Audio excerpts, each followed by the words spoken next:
what's really caught my eye is how the coaches are sticking to their board, and they're not kind of and sticking to their philosophy, not trying to push because they see other people getting quote unquote results this early. One of the things that happened Father's Day weekend was we saw Florida lose a kid, Austin Simmons, who reclassified from 2025 to 2023. Everybody thought he was going to UF, ends up going to Ole Miss. And what Florida did was they railed off a series of, I don't even remember how many it was. Maybe I know it was over 5 really blue chip commitments, mainly on the defensive side, but still very impressive between D line and linebacker. I believe it was 4-star linebackers they have in their class. And what happened was Florida State fans immediately went to their social media, where we love to go out there, and kind of cried about and complained a little bit about where is this going to happen to us, not keeping anything in context. One, kudos, hats off to Billy. They had their big recruiting weekend. Florida State's big recruiting weekend is this weekend coming up, the 22nd, 23rd, and so forth. And then they'll have another big one in July. July 23rd, I believe, will be the last recruiting weekend that they have, big recruiting weekend they have. So I think fans are looking at this, and then there were rumors of decommitments and flips and just all these different things. It's a long off season when you're trying to compete with rivals that this is all they have. We used to be on the other side of it. I had to ask somebody, what's the goal? Is the goal to have the greatest recruiting class, which you need to win? And I want to do it all. But last I checked, ain't nobody picking Florida against Florida State in 2023, nor are they picking Miami at this juncture. Obviously, games have to be played. But a lot of fans are just, they're crying, they're upset. And we're just like, hey, let it play out. And what I did with Chris, and I'm going to try to pull this up. I'm not even gonna lie to you. I really don't overly care about recruiting like that. That's where the MFTK thing actually originally came from. If the kids come to Florida State, great. If they don't come to Florida State, I actually wish nothing but the best for them, as long as what they do doesn't interfere with me. So, like, perfect example, I love Anthony Richardson to death. Known Anthony since he was in high school. No ill feelings toward Anthony Richardson at all, except for one time a year. And I didn't want him to beat Florida State. I don't like him that much. And I think if more people took that mindset, they'll really enjoy sports a little bit. But just for perspective, Florida had 10 commits. Yeah, so I was right. It was 6. Florida had 10 commits. Now they're at 16. They have the third-ranked class with 255 people, and Florida State fell because a lot of other teams have jumped them, and we're in ranked 17. But when you look at the teams in front, Pitt 19 commits, North Carolina 19 commits, Minnesota 23 commits, USC 22 commits, Oregon 16, Penn State 17, LSU 18, Notre Dame 20, Michigan 22, Georgia 19. Now some of these teams we won't pass, but they should be ahead of you when you only have 11 commits.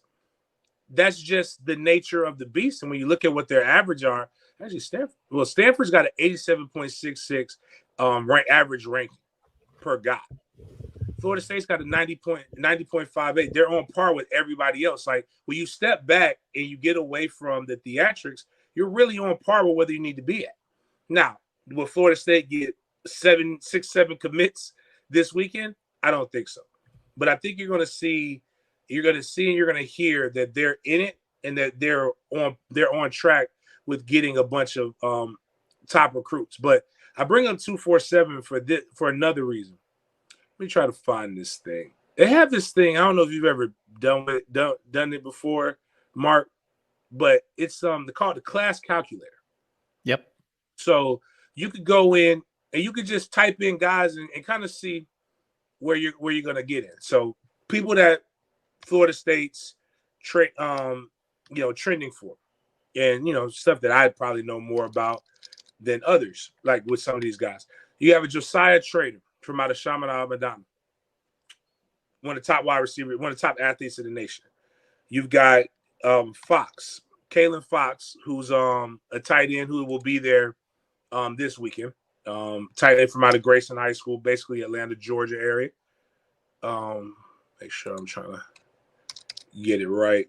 Trying to work this technology. Man, I forgot the name of the kid. I'm trying to think of some other kids' names. Charles Lester. A lot of people believe that we'll get him. He's going to make his commitment next week. He'll be announcing where he will be going to school. That's 1, 2, 3, 4. I just put those three. Excuse me. You know what those 3 commitments get us? It gets us to 239. And if you go back and you look at where that would rank you, that's going to jump you up a few spots, and that's only with 14 commits. You mess around, you're trending really well with Jeremiah Smith. You added Jeremiah Smith. You add a D tackle. You add a linebacker, a 4-star linebacker we just had during the week that's really trending toward us. And all of a sudden, you're right back in the top 10 contention for a recruiting class, on top of having a good season that's going to come in. Mike Norvell has proven that you can have a top 20 class and then have a top 10 transfer portal class and then be right where you need to be at. So I get it. I want to be able to talk trash and I want to be able to do stuff. But, like, hey, at the end of the day, let it play out. Games got to be played. To James's point, it's football. Yeah, it's an attrition sport, so you need numbers, but everybody's going to sign numbers. That's obvious. It's not going to be the exact number every year for every team, but everybody's going to land in that 22 to 25 range, something in that range. So, Florida State fans, would you like to have the number 2 recruiting class right now? Would that make you happy if you were number 2 right this second? I think you would. I think we would have all sorts of great comments in the chat right now about Florida State's recruiting. Well, Florida State's at 90.58 player ranking, average player ranking 90.58. Michigan's at 90.71. They're number 2 in the country. They're virtually no difference between the two. They've got 11 commits. Michigan's got 22. And this is no knock to what these guys are doing. Again, I want to be successful in everything, but I also want to keep things in perspective. In this top 10 right now, you got Georgia, which we all know what Georgia's been doing. Georgia's the big dog. Yeah, but Michigan, Florida, Ohio State, Notre Dame, Penn State, LSU, Oregon, Tennessee, and Stanford. Now, in those, you beat a LSU. You've played against Oregon, who's been in 2 national championships in their entire existence. Michigan hasn't won a national championship, I believe, since Charles Woodson, if I'm remembering correctly, which was the mid-90s. Notre Dame hasn't won a national championship in quite some time, but they are consistent. They have been in the playoff a few times. When you're really looking at a lot of these people who are in front of you or hogging up space right now, you're a better program. And you just have to you got to let it play out. And the big dogs haven't even come to eat yet. And that's where I'm trying to tell Florida State fans, we're not there yet. But at this point, coming off of a 10-win season, and the populace believing that we're going to trend and have another, at least at minimum, 10-win season this year. Even if you don't believe Florida State's a playoff team, most consensus right now, based upon what they have returning, can at least say Florida State should be a 10-win team. You know that you're going to eat. Just like when you do the Miami show. I'm pretty sure Miami fans aren't worried that they're 26 right now and that they're going to finish behind Duke, right? I would hope not. No. History doesn't show that. And you know who, if you had an Alabama show, Alabama's probably not going out here saying the sky has fallen and they're ranked 25th right now. Because Alabama knows they're a big dog and big dog's going to eat. And they're probably going to eat off of some of these other guys' plate that's in front of them, or with the guys who are remaining. So it's exciting because there's literally nothing else to talk about. But at the end of the day, they do need to, and actually they don't need to, but this would be better for the fan base if we knew what the board was.